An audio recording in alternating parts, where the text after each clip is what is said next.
एक राजा था। उसके राज्य में कभी उपद्रव नहीं होते थे। प्रजा बहुत सुखी थी।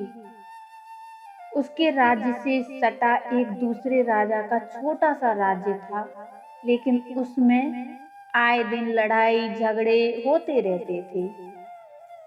लोग आपस में लड़ते रहते थे। उसकी प्रजा बहुत ही दुखी थी, जिसकी वजह से राजा भी बहुत परेशान था। एक दिन वह राजा दूसरे राजा के पास आकर बोला,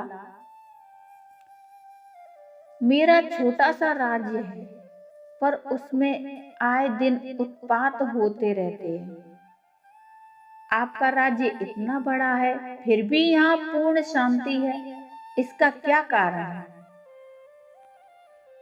तो राजा ने हंसते हुए जवाब दिया, आप ठीक कहते हैं, मेरे राज्य में बड़ा चैन है। उसका कारण ये है कि मैंने अपने यहाँ 4 चौकीदार तैनात कर रखे हैं, जो हर घड़ी मेरी रक्षा करते रहते हैं। तो दूसरे राजा ने कहा, बस 4 चौकीदार? दूसरे राजा ने एकदम चौंक कर कहा, बस 4 चौकीदार? मेरे यहाँ तो चौकीदारों की फौज है, पर इसका कोई फायदा नहीं होता। फिर आपका काम 4 चौकीदार से कैसे चलता है? तभी राजा बोले,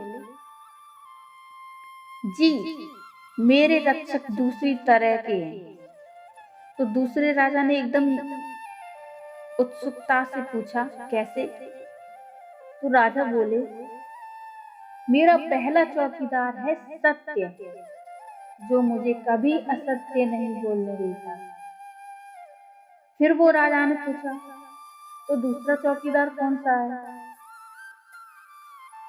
तभी राजा ने बताया, दूसरा चौकीदार है प्रेम, वो मुझे घृणा नहीं करने देता। तभी बोला तीसरा, कि तीसरा कौन सा है? फिर राजा ने बोला, तीसरा है न्याय, वो मुझे अन्याय नहीं करने देता। और चौथा? तो राजा ने गंभीर होकर कहा, चौथा है त्याग, वह स्वार्थी होने से मेरी रक्षा करता है। तो राजा की शंका का समाधान हो गया। जिस राजा के सत्य, प्रेम, न्याय और त्याग जैसे चौकीदार होते हैं, उसे कोई परेशानी नहीं हो सकती। तो दोस्तों, मेरे हिसाब से सत्य और प्रेम और न्याय और त्याग, ये 4 बातें हमें अपने ऊपर भी धारण कर लेनी चाहिए। तो दोस्तों, कहानी आपको कैसी लगी? आप हमें कमेंट करके जरूर बताइए और लाइक करिए, चैनल को सब्सक्राइब करिए। धन्यवाद दोस्तों।